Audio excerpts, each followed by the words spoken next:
Muy buenas a todos y bienvenidos a esta edición número 15 del Baúl Podcast. Como siempre, mi persona, Rafael Peraza, acompañado por nuestro amigo Francisco García. Vamos a hablarles hoy del siglo XI. ¿11 o 12, Fran? Siglo XII. 12, Estamos en el discúlpeme. Sí. 1100. Siempre tengo ese problema de que yo pienso en el siglo XI y pienso que es 1100 cuando no, es así, no, es siempre, si uno habla del siglo XII es como, es por así decirlo, el 1100, ¿no? O sea, fue como 100 años atrás, pero bueno, confusiones pendejas mías. Pero bueno, estamos en el siglo de las cruzadas, a pesar de que al final de este siglo nació el gran Gengis Khan. Hablaremos de Gengis Khan en el siguiente siglo, porque pues es el siglo donde la mayor parte de la dominación del imperio mongol pasó en el mundo, ¿no? Pero este es el siglo como tal de las cruzadas, un siglo... Spoiler alert, Gengis Khan ganó. Ah, sí, obviamente va a ser el personaje más importante del siglo que viene, pero bueno, eso es para en la siguiente edición. Hoy estamos hablando del siglo XII como tal. Y bueno, como ya les dije, el siglo de conquistas cristianas en el Medio Oriente, la caída, retoma, caída, retoma, caída, retoma de Jerusalén, Acre, Trípoli, Chipre, todas estas ciudades, en todo lo que es esa franja que hoy en día es Israel, Siria, el Líbano, ¿no?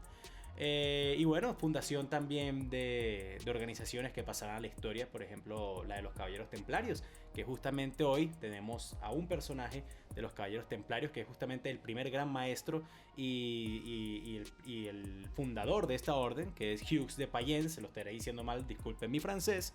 Por mi lado, de Payet. De Payet, bueno, tú eres el que habla francés acá, está bien. Ajá, Y el otro bien. es el gran Saladino, por el lado de Franter. Si quieres introduce tus dos personajes y después dices los resultados de las votaciones sí, pasadas. Gracias, Rafa. Yo por mi parte voy a tener a Solo menciónalo. La contraparte de Saladino, Ricardo Corazón de León, rey de Inglaterra. Y por el otro a mi santo patriarca San Francisco de Asís. Sí, porque Fran es la persona más religiosa que van a conocer el mundo, ¿no? Pero super, bueno, mire, tienes ahí... bendecido por el de arriba. Oye, estás tomando mate, no me he dado cuenta, está bien. Sí, vale. Bueno, los resultados Saludos de la votación. A los amigos de Argentina y Uruguay y Paraguay. Las votaciones la semana pasada, Fran. ¿Vieron los resultados? Por supuesto que sí, Rafa. La semana pasada estuvo bastante parejo en el segundo lugar porque el primer lugar ganó con 43%. Rompiste mi racha consecutiva. El Cid campeador. Muy bien, muy Por bien. fin rompí tu racha, está bien, me parece justo. De segundo lugar terminó William el Conquistador con 27,1%, muy cercano. De tercer lugar quedó el Papa Urbano II y de tercer lugar Tengas que verlo, con un 4,7% apenas. Cuarto. Alfonso VI. No tercero, sino cuarto. De cuarto. Ajá, de cuarto lugar. Ya quisiera yo que hubiera terminado de tercero. No, pero muy bien, Fran. Obviamente. Estuvo bueno el debate, me gustó. Sí, ese debate para mí es uno de los videos más entretenidos que hemos grabado, ¿no? Pero bueno, felicitaciones cuando tienen que verlas. Y así como tú comenzaste la semana pasada con tu personaje, adelante, que en ese caso era el Cid, el ganador del siglo pasado. Hoy yo comenzaré con el que espero será el ganador de este siglo, ¿no? O por lo menos uno de mis dos personajes. Pero bueno. Está bien. Fran va a hablar de Ricardo Corazón de León, como ya muy bien dijo. Y la contraparte directa de este hombre, muy bien dicho eso, Saladino. Saladino como tal, realmente en su nombre en árabe es Sal ad-Din. O también el nombre original, porque pues estos son sobrenombres, ¿no? Es como decir un alias. Su nombre original, lo tengo aquí escrito, es Yusuf ibn Ayyub. Pero bueno, nada. Este señor, como tal, nace en lo que hoy en día es Siria, en la ciudad de Damasco, capital de Siria en aquel entonces y capital de Siria en la actualidad. Y medio destruida. Bueno, toda la vida ha estado destruida porque toda la vida le han caído a tiros de todos los lados, porque bueno, así como Jerusalén, Tierra Santa, bueno, siempre han habido problemas en esa zona, ¿no? Claro. Saladino nace en el seno de una familia importante, pero no destinada a la realeza, por así decirlo. Él no iba a ser sultán en algún momento solamente por su sangre. Si lo sería, tendría que ganárselo, que era bastante común en el mundo del Islam, en el mundo musulmán, a diferencia pues del mundo cristiano, de que era imposible que si no nacías con sangre azul algún día fueras rey, ¿no? Pero bueno, un tío de Saladín era el contador y por así decirlo, el primer ministro, ¿no? La persona más importante antes del sultán de Egipto. Y el padre de él, o sea, lo manda con su tío para que Saladino pues aprenda tanto pues de economía, como de política, como de habilidad militar y muchas otras cosas más, ¿no? Con el tiempo él se vuelve la mano derecha de su tío y su tío se muere. Y justamente en el mismo tiempo que se muere su tío, poco tiempo después se muere el sultán de Egipto y hay un vacío de poder que Saladino aprovecha y toma el poder y se vuelve el sultán de Egipto. Ahí es cuando Saladino, a los 20 y pico de años nada más, se vuelve la persona más importante de uno de los... Coño, tremenda ambulancia la que está pasando por ahí, ¿no? Coño, sí. Raro porque hay toque de queda, pero bueno. Bueno, nada. Pero bueno, Saladino se vuelve el sultán de uno de los imperios del momento, o por lo menos de las zonas árabes más importantes. Mientras todo esto pasa, los cristianos ya habían pasado, estamos hablando que esto fue en 1160, 1170, ya Jerusalén tenía bajo control cristiano por lo menos unos 20, unos 30 años después de la segunda cruzada. Porque recordemos que pasa la primera cruzada, que hablaremos un poco de eso con mi segundo personaje, ¿no? En 1110 aproximadamente, un poco antes incluso, los cristianos toman Jerusalén, se van, la retoman los árabes, los cristianos vuelven, la vuelven a tomar, los árabes lo sacan, los cristianos vuelven y ahí sí ya toman Jerusalén por más de 30 años. No solamente Jerusalén, sino también Acre y Trípoli, tres ciudades muy importantes de la zona. Y bueno, viendo todo este problema, y como ya dijimos que se podía que una persona no noble fuera sultán en algún momento, ¿no? No es como tal que los cristianos hubieran desde siempre enfrentado a un bloque musulmán unido. Siempre los cristianos llegaban a la zona unidos y tenían que ganarle a diferentes sultanes o gente que buscaba el poder por separado en vez de pues un bloque unido. Y Saladín sabía que si lograba unir a todos los sultanes de la zona y hacer las alianzas necesarias, podía de una vez y por todas sacar a los cristianos de la zona, porque ese era el objetivo de ellos, ¿no? Recuperar sus tierras que habían sido suyas por tanto tiempo.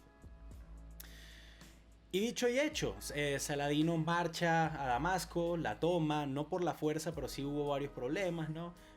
Comienza a expandir sus territorios. De hecho, firma un tratado de paz con los bizantinos, el mismo imperio que en algún momento en la primera cruzada fue el que mandó a las tropas cristianas a tomar la ciudad santa, ¿no? Tierra Santa. Sí, tenía mayor, por así decirlo, preferencia por los católicos ortodoxos que por los de romanos. Exactamente, y bueno, los bizantinos estaban pelando y cualquier tipo de alianza para ellos era bien recibida, ¿no? Claro. Pero bueno, al final Saladino logra unir a un gran ejército. Era muy buen estratega militar, dicho por el propio Ricardo Corazón de León, uno de los mayores estrategias militares de la historia. Se cree que estos dos siempre pues fueron medio amiguitos. Frenemies, sí, eran frenemies, como dicen en inglés, ¿no? Claro. Amigos a la vez enemigos. Se escribían y decían que si alguna vez se veía perdiendo, sería un honor que fuera en contra del otro, ¿no? Pero bueno, eso va un poco más adelante. Saladino logra tomar Jerusalén de nuevo a manos de Baldwin II, el segundo, pues. Balduino el segundo. Exactamente. Y por primera vez en más de 30 años, un gobierno musulmán pues gobernaba en la ciudad de Jerusalén, la ciudad santa, ¿no? Pero a diferencia de los cristianos, pues Saladino no castigó a los cristianos de la ciudad, no quemó ninguna iglesia ni nada, simplemente le dijo, bueno, ustedes quédense aquí tranquilos, sigan pagando impuestos, no hay ningún peo, yo no quiero tener a nadie bravo para que me haga revoluciones. Y bueno, vamos a quedarnos tranquilos. Y eso era algo bastante común de él. Saladino siempre buscaba primero la diplomacia y la forma de ahorrarse cualquier tipo de derrame de sangre innecesario, pero pues muchas veces eso no pasaba porque los cristianos, a pesar de que muchos tenían código de caballerosidad y todo este tipo de cosas, pues eran muy radicales y no podían aceptar que los musulmanes estuvieran en Tierra Santa, ¿no? Entonces por eso muchas veces no se lograba firmar paz. Pero bueno, Saladino mandó por más de 10 años en Jerusalén y se forma, cuando se entera de la toma de Jerusalén, no me acuerdo el número del Papa, no me acuerdo el nombre, ordena la tercera y última cruzada. Una cruzada que si se hubiera llevado a cabo por completo con todos los personajes que se iban a llevar a cabo, pues se cree que hubiera sido el final de Saladino y de cualquier musulmán en la zona. Porque estamos hablando de que se hubieran unido los ejércitos de Ricardo Corazón de León de Inglaterra, de Philip II de Francia y de Barbarroja, emperador romano, ¿no? Pero bueno, Barbarroja, que irónicamente había tomado la ruta de tierra, o sea, iba a llegar por Turquía, porque le daba miedo morirse ahogado. Si alguno de sus barcos fallaba, muere ahogado en un río porque su armadura era muy pesada, se cayó del caballo y pues no se logró levantar. Y se murió Barbarroja, todos los alemanes se devolvieron. Ricardo Corazón de León se había adelantado y tomó Chipre. Chipre era no de Saladino, pero sí de un sultán en ese momento. Y se lo vende a los templarios. Pero Felipe II de Francia quería, creo que Felipe, no me acuerdo. Sí, Felipe II. Sí. estaba bravo porque él quería Chipre, por lo menos la mitad para él. Y Ricardo Corazón de León se lo vendió a los templarios, que tenían mucho dinero en ese momento, para él poder seguir financiando su cruzada. Entonces Felipe, bravo, se devolvió para Francia. Y quedó Ricardo Corazón de León solo, luchando contra Saladino. Ya Fran hablará un poco más de Ricardo Corazón de León.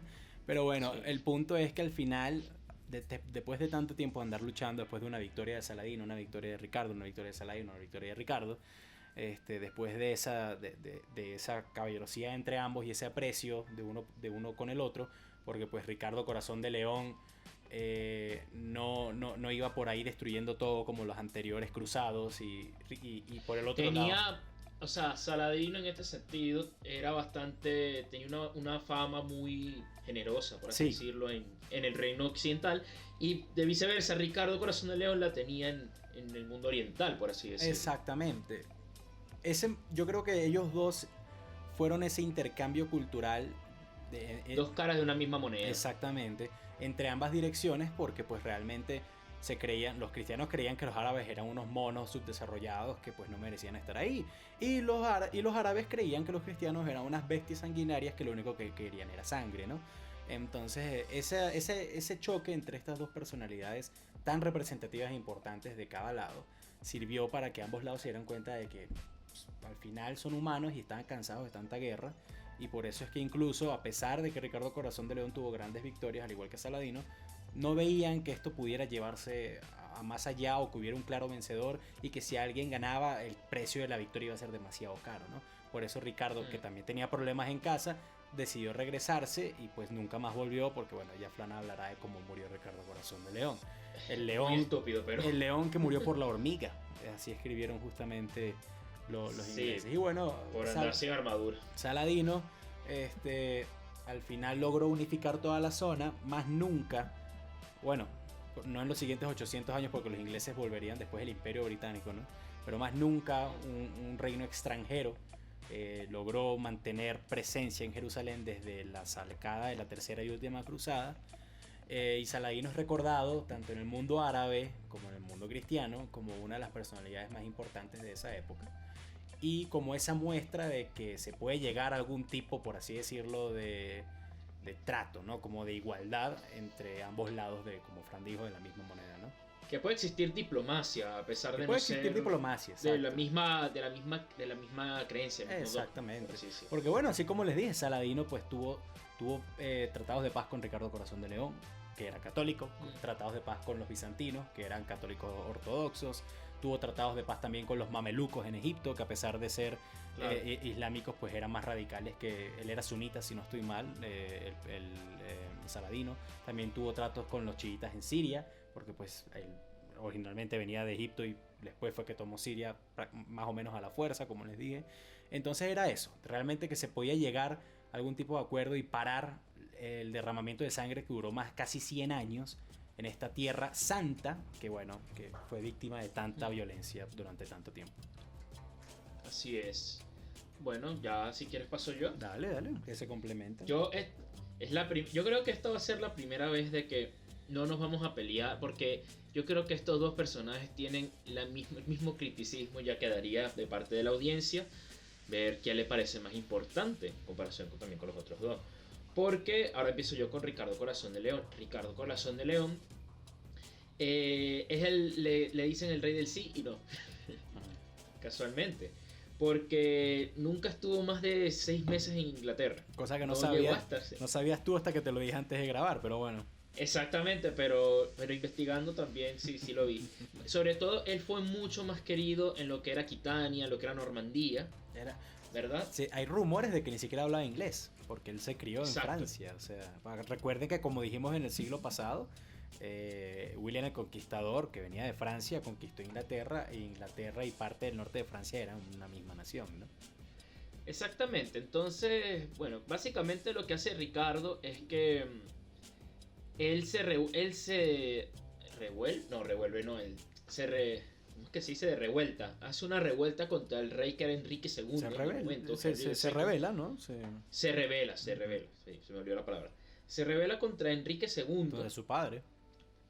Sí.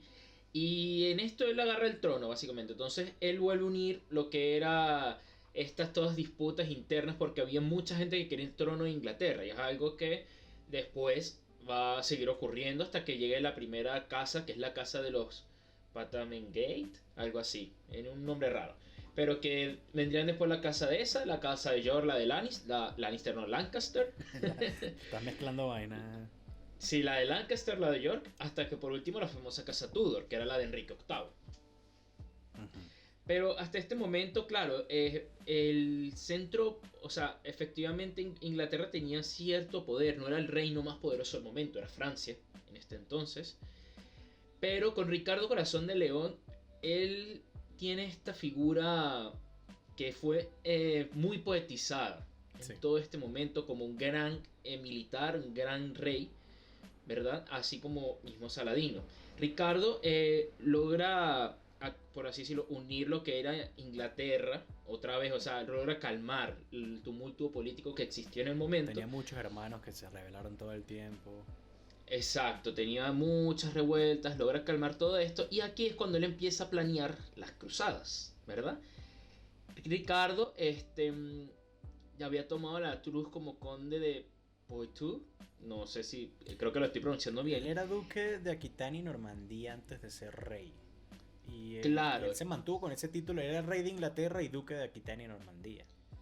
Claro, entonces justo después de que Saladino recupera Jerusalén, pues Ricardo se siente, o sea, por así decirlo, el llamado de Dios, para ponerlo muy poéticamente, sí, de que él tiene que ir a recuperar Tierra Santa. Entonces, en todo esto, él se une también, porque él, si no me equivoco, tenía en este momento también una relación de amor-odio, frenemy, con Felipe II de Francia. Sí.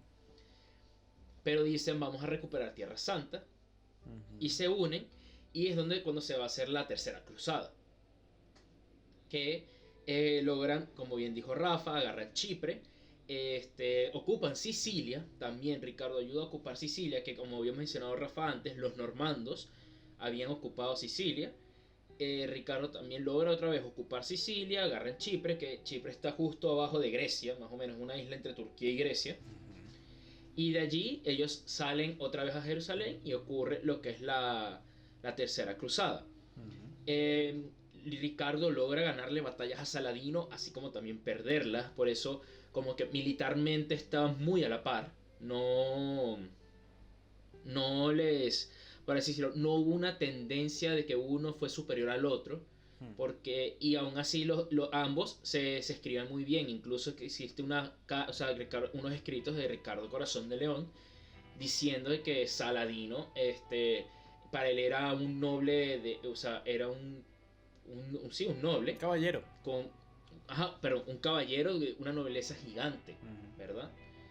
Y Saladino, lo mismo de que Ricardo Corazón era el caballero con más nobleza de todo lo que Occidente. Se ha enfrentado, sí. Y para ese momento, antes de la llegada de Ricardo, ya él había sacado a todos los cristianos de la Segunda Cruzada, entonces eran bastantes los que estaban en esa lista, ¿no? Claro. O sea, con Ricardo, él fue uno de los estandartes, ¿verdad? Y eso es algo que también en la cruzada le generó bastante conflicto con Guy de Lusignan y con Federico Barbarroja en este entonces. Porque obviamente es verdad que la cruzada era para agarrar Jerusalén, pero también para para debilitar al mundo musulmán y tomar sí, el poder político de toda esta costa que también bañaba el Mediterráneo, en el norte de África. La entrada para el comercio de la ruta de la seda y demás. La ruta de la seda las también. Especias, todo. Entonces, esto no era solo religión, era también conveniencia. Claro. Entonces, Ricardo llega, recupera Jerusalén y efectivamente él después se va porque está teniendo muchos problemas internos otra vez. Se va a cuidar de sus reinos, que no es Inglaterra como tal, o sea, se va a cuidar de Normandía. Perdió Normandía. Se va a cuidar de Aquitania. Incluso perdió Normandía, ¿verdad? Porque empieza a tener conflicto con Felipe II, que se le empieza a rebelar. Junto con su hermano menor John. Ajá. Y que Ricardo, en este sentido, se intentó casar varias veces y nunca consumó matrimonios como tal. Se rumoraba que era homosexual, un rumor muy fuerte de que era aplicado en sodomía. Y en un paseo en un castillo, pues Ricardo andaba sin su cota de malla y sufrió un flechazo. Sí, estaban asediando un pequeño castillo en Francia que él quería tomar y el tipo andaba de caballo de espaldas hablando con sus soldados porque pensaba que no le iba a pasar nada y supuestamente un niño con una ballesta, Ajá. creo que se llamaba, Claro. Bernard, creo que se llamaba el niño que después lo colgaron. Que supuestamente con la ballesta le disparó, le dio cerca entre el hombro y el cuello y no se murió ahí. O sea, Sino que él se sacó la flecha, no se murió al instante. Sí, no, lo intentaron operar, lo mató pero la gangrena. murió. Lo mató fue la gangrena. Claro, lo mató la infección. Sí, En una sí, época sí. que no había ni antibióticos y que básicamente lo operó un carnicero del pueblo. Sí, sí, O sea, sí. es lo que se dice. Pero por eso es que dicen que el león cayó por la hormiga. De la hormiga. O sea, Claro. un niño con una ballesta. Dicho esto, Ajá. de Ricardo, obviamente, en Inglaterra, aunque no haya sido, o sea, en el momento, efectivamente, esto volvió a dar una crisis política en Inglaterra, que igual se solucionó. Ujú. Ese es como su legado medieval más cercano políticamente, pero la historia de Ricardo Corazón de León es una de las historias, así como el Cid Campeador fue una historia de caballería y romance muy importante en España, en Inglaterra es Ricardo Corazón de León. Ujú. Parte de su legado es que ahorita el escudo, el estandarte Son los inglés 3 leones. son los leones, los 3 leones, que se puede ver, por ejemplo, también en el apodo del equipo de fútbol nacional de Inglaterra, Los de Three leones, Lions. los 3 leones, sí. Entonces Ricardo se dice de que una de las leyendas es que él tenía una canción que compuso él solamente con su trovador que era Blombel, si no me equivoco el nombre. Y esta fue una de las canciones muy famosas que se fue popularizando por toda Europa de las hazañas del rey Ricardo peleando contra Saladino, como que esta relación amistad-odio, el estandarte de los buenos valores del caballero, que esta etapa de caballería y de toda esta cultura es esta etapa de la Edad Media. Hasta el día de hoy hay peñiques y hay monedas que tienen el estandarte de León en Gran Bretaña. Y dentro de todo esto, Ricardo es un mito de la cultura popular inglesa muy importante, que incluso parte de la leyenda de Robin Hood ha tomado gran parte de la vida de Ricardo Corazón de León en ella. De hecho, Se le han hecho muchas películas después y demás. sí, ¿no? De hecho, Robin Hood está bajo el mandato. O sea, el rey de Inglaterra en ese momento es John. Es el hermano menor. Eduardo. Ah, no, perdón. No, se sí, llamaba sí. Edward. Y que se dice que estaba inspirado en Eduardo II o Eduardo III. Sí, sí, sí, que supuestamente venía después de, o sea, fue el siguiente monarca a la muerte de Ricardo Corazón de León, ¿no? Que fue una traición porque Ricardo era el mayor rey de los tiempos, que no sé qué vaina. Claro. Pero justamente como tú dices, ¿no? Ya es una romantización, una mitificación, por así decirlo, de un personaje que realmente, pues, fue muy importante, sí. Fue el freno, por así decirlo, en el Medio Oriente de Saladino, pero al final no logró retomar lo que quería, que era tomar Jerusalén. Al final, por estar tanto tiempo por fuera, 10 años mandó, como dijo Frank, ¿no? Solo 6 estuvo en Inglaterra. 6 meses, nada Solo más 6 en meses, Inglaterra. perdón, estuvo en Inglaterra exactamente. Y tampoco estuviera mucho en Francia, porque pues en las cruzadas estuvo 5 años nada más. Ahora imagínense lo que eran los viajes, lo que era también andar en Sicilia, lo que era también andar calmando rebeliones fuera de sus territorios, ¿no? Pero bueno, bajo su mandato Inglaterra vuelve a entrar en problemas, pierde en Normandía, Aquitania se rebelan todo el tiempo sus hermanos, o sea, eso de que fue un monarca bueno es dudable, importante y un símbolo sí, pero... Claro, que al final yo por eso quise resaltar es el símbolo de Claro. Ricardo, porque como monarca es un poco que desear. Si bien Saladino, en este caso, por eso es que yo lo quiero poner, que yo digo que el criticismo de estas dos personas es que al final lo que los hizo grande fue su propia rivalidad Su rivalidad. y su propio el romancismo que se creó, porque Saladino también es una figura como Ricardo Corazón de León, pero para los kurdos, dice que es el kurdo más grande de la historia. Sí. ¿Verdad? Es un musulmán sunita. De hecho, de Saladino hay una historia que me gusta mucho durante las segundas cruzadas, justamente con Balduino II y el otro que Fran mencionó, Guy no sé qué cosa, se me olvidó el nombre ahorita. Guy de Lusignan. Ajá, es gracioso que, claro, Saladino, esta guerra de cruzadas era una guerra de asedios, o sea, una batalla podía durar años incluso, ¿no? Claro. Porque estamos hablando de puras ciudades en medio del desierto, cubiertas en muros gigantes, y en ese momento no habían cañones y no habían tampoco trebuchets, no sé cómo se dicen, eso en español. El catapulta. No, es que no es lo mismo una catapulta o un trebuchet. Trebuchet que es grandísimo, que es más mecánico, pero bueno. El lanzapiedras. Sí, exacto. Y no habían unos tan desarrollados para destruir esos muros, ¿no? Entonces eran guerras de desgaste. Y es cómico, la historia es que Saladín a uno de llama a Balduino y a Guy, y los tipos no tenían agua, no tuvieron que tomar durante muchísimo tiempo y de verdad estaban muriéndose de sed. Y Saladino mandó a traer de los Himalayas, bueno, tampoco es que subió hasta el Monte Everest. Mandó a traer, por eso te digo, yo no estoy diciendo que fue al Everest, pero escucha, o sea, mandó a traer y nadie sabe cómo hizo para mantener en ese viaje que era de semanas de los Himalayas a Jerusalén, mandó a traer agua y hielo con nieve de los Himalayas. Y llamó a los tipos llamó a los dos reyes cristianos, por así decirlo, para negociar una tregua y les ofreció el agua con el hielo, que ellos tenían años que no veían agua con hielo, sino desde que estaban en Europa que no veían eso. O sea, el poder de decir, tú te estás muriendo de sed, yo mandé a traer agua con hielo desde los Himalayas. O sea, así era, el tipo era bastante inteligente, justamente para pues tratar de evitar problemas, ¿no? Y para ese tipo de simbolismos. Pero yo creo que ya, ya dijimos lo que hay que decirse de ambos. ¿Tienes algo más que agregar o...? O sea, sí, yo lo que quería agregar es que, o sea, dentro de todo esto, la imagen de Saladino, sí. occidentalmente es buena, pero a partir de como 300 años después. Cuando la historia porque antes eso era... Claro. Era un rey, él era, por así decirlo, el usurpador de Jerusalén y demás. Sí, no, mandaba por el diablo. Y al final, la imagen es, en parte, el lavado de Ricardo Corazón de León ayudó un poco su lavado de imagen por la buena relación que tenían de frenemies, de diplomáticamente.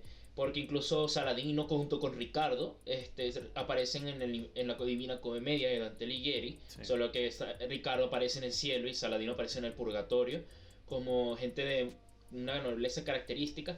Y es que al final son dos personajes muy parecidos, pero que su legado hoy en día, más allá del romance y de la historia generada, no genera mucho más.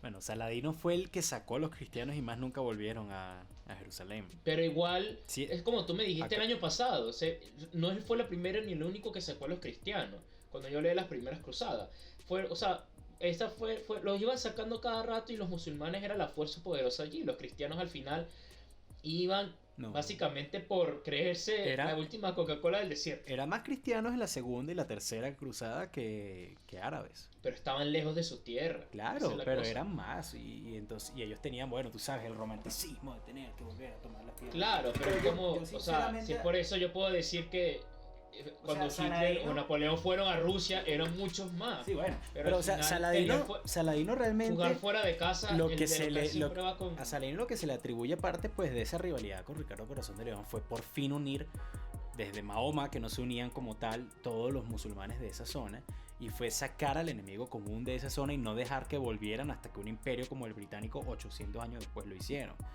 Y no, ni siquiera 800 años después. Estamos hablando de la Primera Guerra Mundial. Que cae el Imperio Otomano, que era musulmán. O sea, imagínate de eso, ¿no? Claro. Eso es lo que se le da a Saladino. Que tú muy bien lo dices. Los kurdos y todos los árabes de la zona lo ven como uno de sus personajes más importantes. Al igual que a Ricardo Corazón de León. Pero a Saladino no se le romantiza tanto como a Cristiano. Como a... A ver, que nosotros no lo sepamos porque no estemos en influencia árabe no significa que no se le romantice tanto. Se le romantiza también bastante, solamente que del otro lado. Si incluso llega a romantizarse hasta cierto punto en Occidente, cuando no tiene esa influencia acá, porque no, por así decirlo, no pertenece, lo pongo con muchas comillas, a nosotros. Obviamente que también entra con un romanticismo gigante. O sea, Saladino también fue un sanguinario, también mató gente. Bien. Solamente que o sea, claro, quedaron ciertas cosas que él hacía como de justicia, como la famosa historia que sale en El Reino de los Cielos en la película. Que, por cierto, en el Patreon va a venir un episodio sobre las mejores películas históricas según Rafi Frank. Sí. Para que se metan. Saludos a Paco, nuestro nuevo Patreon. Paco, muchísimas gracias, Paquito. Así es, Paco.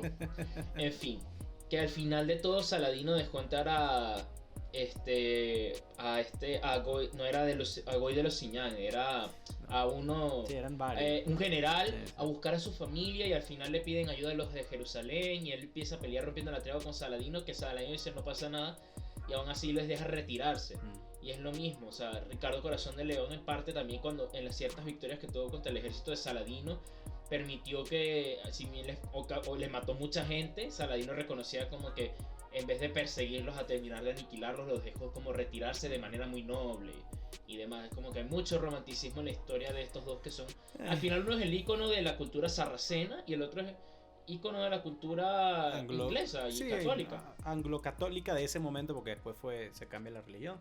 Pero bueno, Claro. nada, yo creo que ahí podemos dejar a esos dos, pero Sí. no terminamos de hablar de las cruzadas todavía, porque hay un personaje que tenemos que hablar, que es mi segundo personaje, que es justamente Hughes de Payens. Payet, ¿cómo ves que dices tú?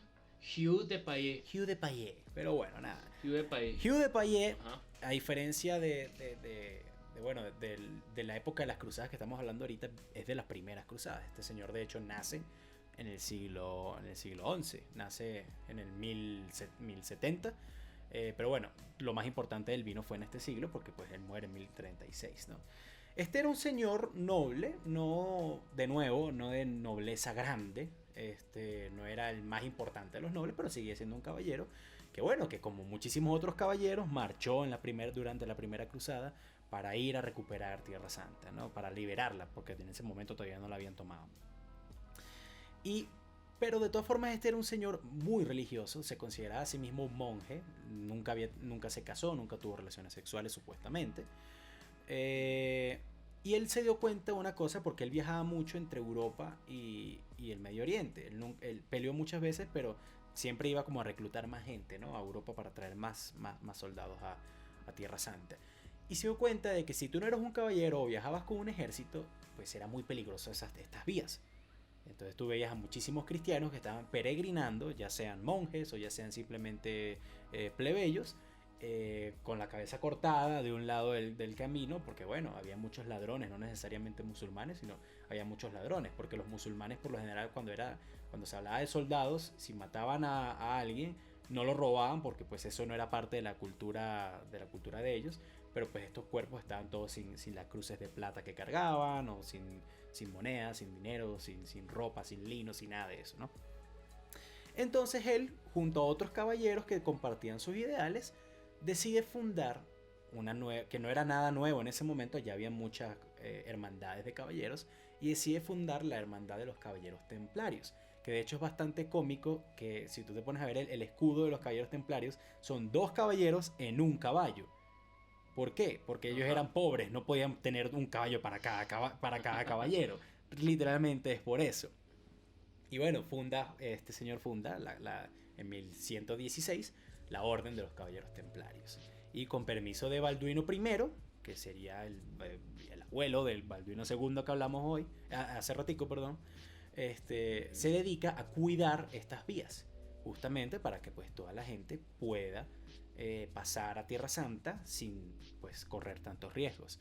De hecho, esta orden se le llamó también la orden de los caballeros mendigos, porque ellos sobrevivían era de todo del dinero que le daban la gente al pasar por pura caridad. Ellos no pedían dinero, sino que, coño, mira, me hiciste pasar todo esto, mira, toma esta cruz de plata como pago, ¿no? La orden se volvió muy famosa y comenzó a atraer gente de todo el mundo.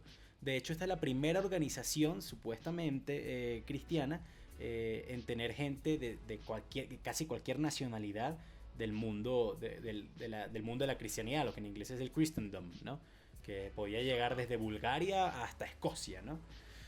Y muchos caballeros de gran nombre y de mucho dinero comenzaron a unirse, muchos lords, muchos señores feudales, ¿no? Y en 1121, si no estoy mal, se funda no solamente la primera orden, sino que Balduino les da un castillo a las afueras de Jerusalén para que esta fuera su base de mando, por así decirlo. Y Hugh se vuelve el primer gran maestro de los templarios. Aquel que haya jugado Assassin's Creed, ese nombre de gran maestro de los templarios le sonará bastante común, ¿no? Y el que haya visto el Código Da Vinci. El que haya visto el Código Da Vinci, exactamente. Durante 15 años él fue el primer gran maestro de los templarios. La orden creció, él viajó a Francia y fundó órdenes templarias en Francia. Él viajó a Escocia e Inglaterra, fundó órdenes templarias en Inglaterra. Castillos que hoy en día siguen ahí en pie y son museos. Se dice que viajó a España, pero no logró hacer mucho. Vuelve a ¿cómo se llama? A Jerusalén. Y ayuda a defender la ciudad de muchísimos tanto pues sultanes tratando de tomarla de vuelta como de ladrones, ¿no? Y fue realmente, y es considerado aparte pues, de ser el primer gran maestro de los templarios, sino el más importante de ellos, a excepción del último, que en este momento no me acuerdo cómo se llama, el que quemaron en la hoguera, pero bueno. Pero básicamente bajo su mando, pues no solamente se crea esta gran orden que sería una de las más importantes y una de las organizaciones internacionales más importantes del momento, sino que también se funda el primer banco internacional bajo el mandato de él y los caballeros templarios, donde muchísimos reyes de toda Europa le llevaban el dinero a los caballeros templarios porque ellos sabían que pues bajo su mando iba a quedar bastante bien protegido y nadie se metía con los caballeros templarios en ese momento. De hecho fueron los templarios los que mantuvieron Acre hasta el punto que la mantuvieron, que ni siquiera Saladín pudo tomarla incluso, que fue el último bastión de la cristiandad en el mundo árabe, sin contar Chipre, porque pues Chipre técnicamente no cuenta como mundo árabe, sino como Europa del este, ¿no? Este señor... Ni siquiera, Chipre es como Mediterráneo, bueno, medio otomano. Europa. Bueno, sí, exacto. Yo al Mediterráneo, a Grecia yo la considero Europa del Este porque técnicamente está en el este a pesar de que puede ser el sur, depende de cómo lo ves, es otra discusión, ¿no? Otro debate. Pero bueno, básicamente ese es el legado de Hughes de la Paye, no sé cómo coño se diga, de verdad que soy pésimo para el francés. Me da mejor con el noruego, imagínate. Y ya, el primer gran maestro de los templarios, fundador de la organización, padre de la organización, la expandió, la mantuvo, la volvió lo que durante mucho tiempo fue, y dicha organización pues duraría bastante, creo que 2-3 siglos más, hasta que los reyes católicos se cansaron de tanta influencia y tanto dinero de esta gente y los robaron y los mataron a todos. Pero bueno, eso es otro cuento. Sí, yo Jacques de Molay, el último gran maestro templario, me acabo de acordar. Ajá, te quiero hacer una pregunta. Dime. O sea, estábamos hablando ahorita del romanticismo de Ricardo Corazón de León y el romanticismo de Saladino. Sí. Para mí, una de las figuras más romantizadas y exageradas en la historia son los caballeros templarios. Es verdad. Porque al final fue una orden de caballeros como las que existió, que su fama provino de que eran los que cuidaban las rutas de Tierra Santa. Peregrinaje.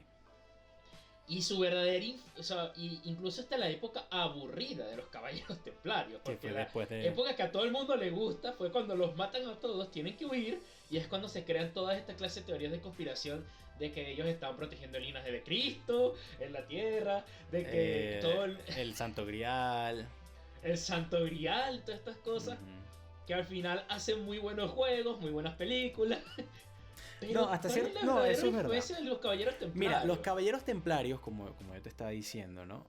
Primero fue la primera organización internacional como tal del mundo cristiano. Y eso no se puede negar. Escúchame. Técnicamente la Iglesia Católica ya es una organización internacional. No, porque la Iglesia Católica, y más allá de eso, ya existían las órdenes de monjes, como por lo menos los benedictinos, los capuchinos, que también, y es que voy a hablar yo ahorita, pero aún no voy a entrar, los franciscanos, que también eran internacionales. Los templarios realmente también fundaron el primer banco mundial hasta cierto punto, porque ellos recibían y ellos tenían muchísimos negocios por todos lados y financiaban incluso papas completos, financiaban la subida y bajada de reyes. Fueron personas que, a pesar de que obviamente no tenían el Santo Grial ni nada de eso, sí contaban con muchísimas reliquias de verdad de la cristianidad, como por ejemplo lo era la cruz dorada del Papa que se perdió durante la Segunda Cruzada, y de hecho ellos la recuperaron en Acre justamente cuando retoman la ciudad y pues la vuelven y la devuelven para el Vaticano. Esa cruz se sigue viendo hoy en día. Ellos eran los defensores del Papa. Ellos eran la Guardia Suiza antes de que existiera una Guardia Suiza, o sea, Y Claro, pero entre todo eso también tenías al Sacro Imperio Romano Germánico de Barbarroja, que tenía muchos estados en el norte de Italia, sí, que pero también ayudaban al Papa, y si el Papa movía un dedo, iban a salir no sé cuántos nobles, porque claro, esta es una época en la pero que la Iglesia Católica tenía un poder increíble. O claro. sea, el clero era uno de los tres estamentos de la edad feudal, y esta era una de las épocas en las que el clero era más rico y Pero tenía un fíjate poder que más la única grande. razón por la que caen los templarios es porque el propio papa los excomulga a todos, un papa Ahí francés está. puesto por un rey francés que estaba en deuda con los templarios, no podía pagarles y decidió, bueno, vamos a matarlos para no tener que pagarles. O sea, esa fue la única forma de caer Y ahí oficialmente a los templarios. Pero coño, Y hasta ahí llegaron los templarios. Y pero, su pero leyenda 300 años después de que se fundaron, va, o sea, claro, pero su leyenda va de El Código Da Vinci, no, Assassin's Creed y unas que otras películas que, no, claro, no, los no. templarios. O Al sea, final, los templarios entiendo, es una historia bonita. entiendo tu punto, y lo comparto de que sí, es muy romantizado, no es que hayan sido un factor de cambio en la historia, pero tampoco los ningunees, coño. O sea, los templarios. Yo no estoy. O sea, era un guerrero más. Eso No, me no, está como que. no. Ellos eran los primeros en la línea de batalla de cualquier cruzada cuando se fueron. No, eran Sí, los que guardaban el camino. La claro que primera no, línea de batalla era no, los no. del ejército de los nobles. Los templarios Era siempre estaban así. presentes. O sea, Pero bueno. de que estaban presentes, sí, pero bueno. Pero bueno, nada, En fin, de para nuevo, mí sobrevalorados. dependerá A la gente como dirá. siempre de la gente, exactamente.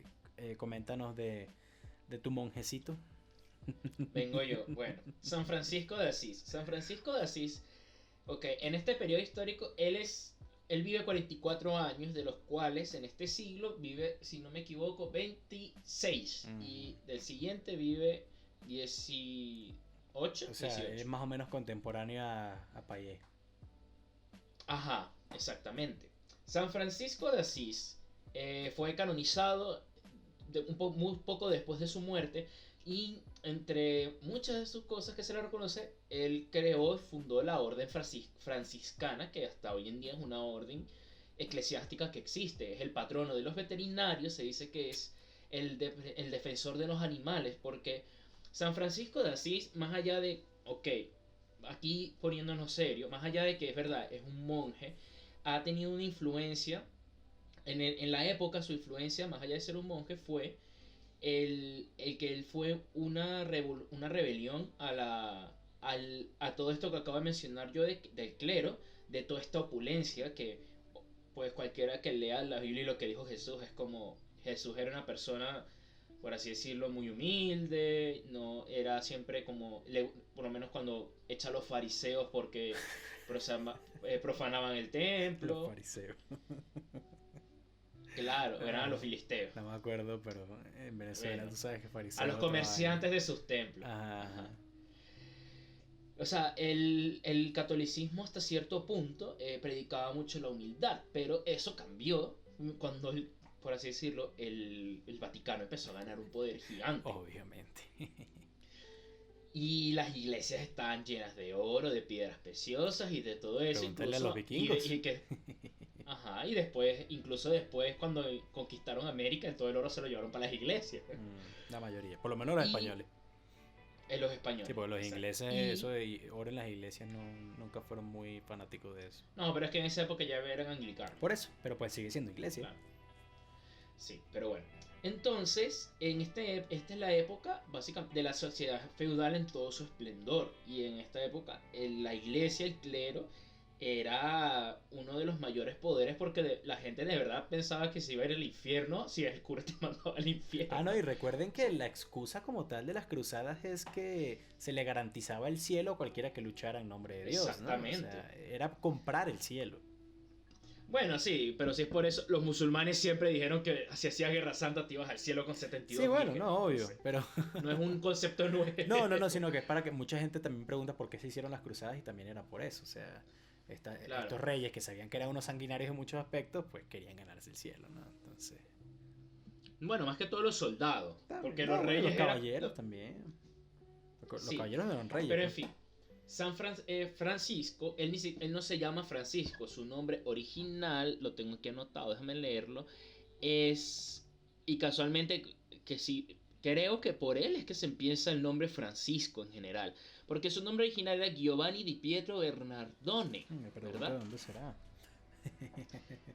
Y a él le empiezan a apodar Francisco desde joven porque él era el hijo de una mujer de nobleza mucho menor y de un comerciante importante de su ciudad en el norte de Italia.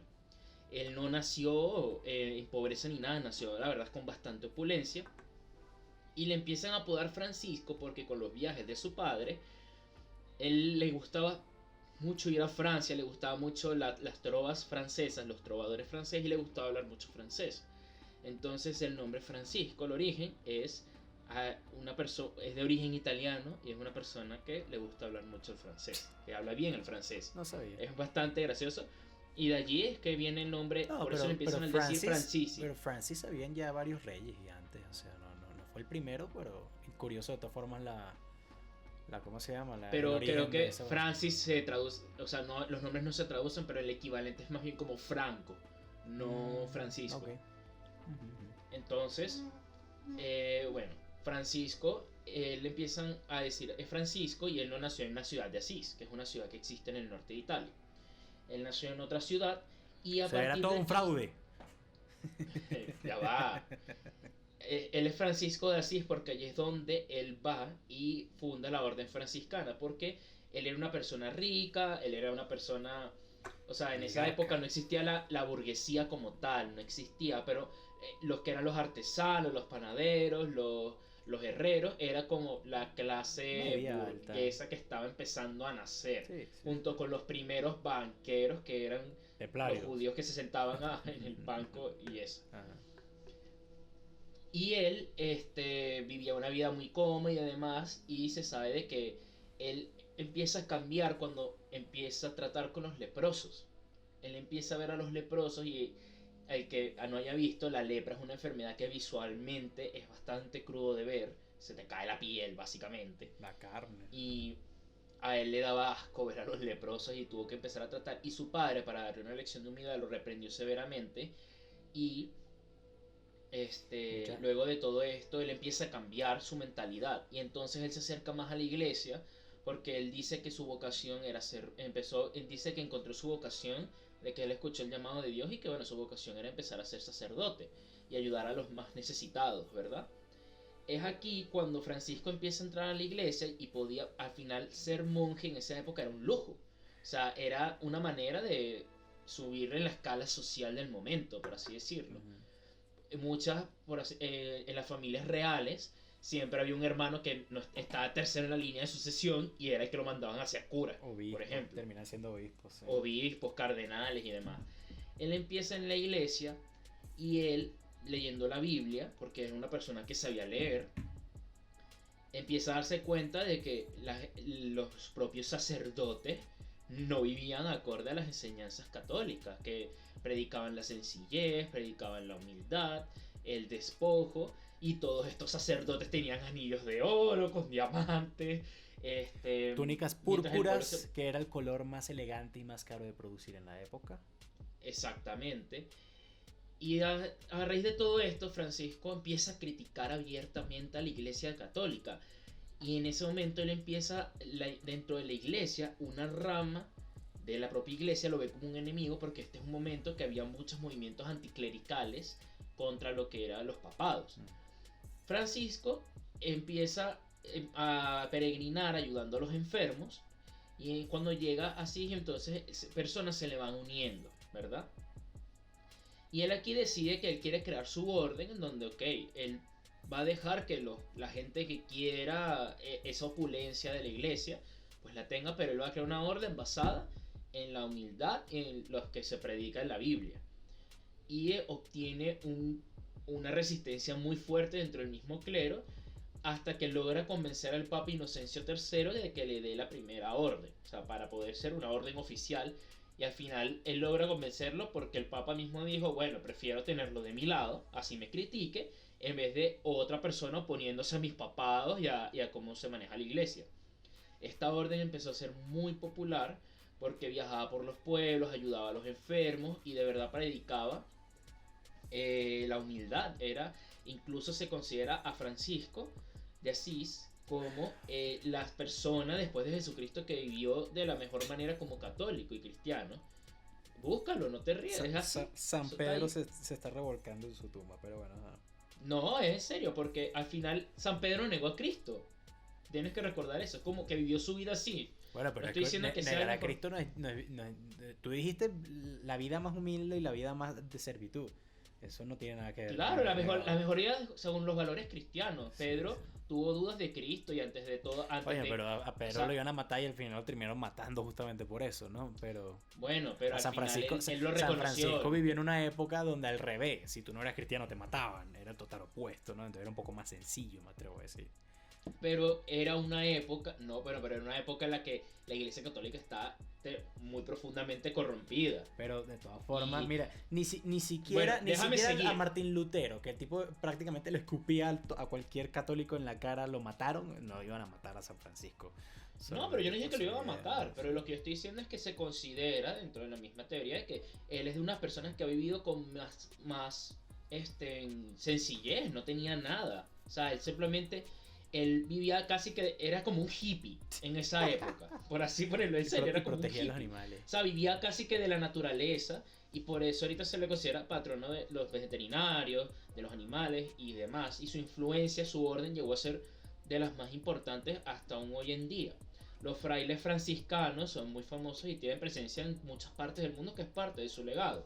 Francisco sigue haciendo estas obras, incluso logra ir a Oriente Medio a intentar evangelizar a los musulmanes, que no le dieron mucha bola, pero no lo mataron. Incluso uno de el califa de que era en ese momento el califa de Egipto, le da un cuerno de marfil que está en la basílica en Asís, que en esa época ahí se usaba como una especie de pasaporte para que él pudiera ir, porque si bien no logró convertir a ninguno al catolicismo, a los musulmanes, como tú mismo bien dijiste, los mamelucos en Egipto, que eran de los más radicales, le otorgaron el respeto de su fe y le decían, bueno, puedes ir, y fue 2 veces a Oriente. Dentro de todo esto, él muere apenas a los 44 años. Él mismo era una persona muy enferma y aún así él siempre vivió una vida que ahorita incluso es ejemplar y es venerada dentro del mismo catolicismo. Que muchos aquí no serán creyentes, yo mismo no lo soy, pero no por eso no se puede darle, por así decirlo, que su ética y su moral al final buscaba ayudar a hacer el mundo mejor. Incluso rechazaba muchas de las críticas que se le pueden hacer ahorita a la Iglesia Católica con esa opulencia, y esa es parte de su legado. El Papa Francisco ahorita se llama el Papa Francisco porque él quiso otorgar el nombre de San Francisco. Su nombre está en las ciudades de San Francisco de Quito y en la ciudad de San Francisco en California. Él es el patrono de California incluso, y el patrono de San Quito. Pues sí, tiene sentido. Sí, pues cuando la fundaron los españoles, antes que me digan que los gringos, que no sé, no, fue por los españoles. Y él creó una orden que fue, por así decirlo, una contracultura, todo lo que se llevó durante muchísimos años en la iglesia, porque efectivamente él no revolucionó, pero siempre fue una contracultura, como después también lo fueron los jesuitas, ¿verdad? Que cuestionaba el poder y la opulencia de la iglesia, lo que muchos dirían la hipocresía que existía en la iglesia católica, que por lo menos vendían los bulos. La venta de bulos era esto de que si tú tenías el suficiente dinero y matabas a alguien y demás, tú ibas con tu cura y decía, por favor, quiero un bulo para irme al infierno, y tú le pagabas una plata absurda y con eso te ganabas la salvación, sí, con eso te la ganabas. Comprabas el cielo. Claro. Entonces la influencia que tiene dentro de lo que es el mundo católico es muy grande, y lo que su orden hace, y aún hoy en día también. Okay. Incluso hasta Asís hay un peregrinaje, hay mucha gente que es devota de él y fue santificado, canonizado muy poco después de su muerte, en 1226, si no me equivoco. Ok, te pregunto. Y eso es la historia de San Francisco. Te pregunto, muy bonito y todo, no voy a debatirlo porque pues sí, muy bonito y todo, pero ¿cambió la iglesia? No. ¿Cambió la forma en que el cristiano común en ese momento de la historia vivía, aparte del 0.01% de la gente con el que él tuvo contacto directo? Pues, o sea, creó una orden que después, a partir de ahí sí generó un cambio, que es parte del legado. en cómo vivían muchos cristianos. E incluso parte de esa oposición Pero no vino, fue la que después se tomaron para no vino generar siglos después. un cambio en la iglesia. Ni siquiera siglos después, en esos momentos incluso, no vinieron papas corruptos que tenían que robaban, como los Borgia. Los Borgia. No vino la Santa Inquisición a hacer cualquier cosa que les daba la gana. No se seguía robando el mismo oro que tú dijiste de muchísimos lados para hacer las propias iglesias. O sea, sí, logró cambiar una pequeña porción de la iglesia y logró que algunas personas pues se guiaran bajo todas sus buenas acciones, que de nuevo no se las quito. Pero la iglesia no cambió, la iglesia siguió siendo la misma organización corrupta de la que hemos hablado y la que seguiremos hablando hasta el siglo XX. O sea, realmente no. Y de nuevo, sí, muchos santos hicieron muchas cosas buenas. San Francisco será uno de los más importantes justamente por esa forma de vida de él. Pero es que no, ¿qué hizo? O sea, sí, de nuevo. Hay una frase, no me acuerdo quién la dijo, pero hay una frase que era: lo único que se necesita para que los malvados ganen es que la gente buena no haga nada. No, pero es que, ok, él hizo. Es así lo que y él trató de hacer algo y de todas formas. ¿Qué pasó? No, pero, o sea, es una contracultura que empezó a buscar generar un cambio y que, a ver, en los lugares que después estaban los franciscanos, todos se guiaron bajo sus enseñanzas y sus creencias. O sea, es un ejemplo para todo esto. Es como que tú me digas, me agarres un filósofo y es como, todas sus enseñanzas, y de qué sirve si al final eso quedó en el pasado, ya la gente no aplica eso, tú no ves eso. No. Pero pues obvio, igual así. Obvio. O sea, efectivamente él no fue el papa como para tener esa potencia, pero él es o sea, han habido como, ¿cuánto? 350, 400 papas en la historia, y él aún así es más recordado que más de la mitad de todos ellos. No, bueno, más del 99, porque yo te podré mencionar 10 papas y serán muchos, o sea. Exacto, pero de los santos sí conoces a San Francisco de Asís. Incluso, y tanta influencia así de que para bendecir, por así decirlo, fue fundado ciudades a su nombre.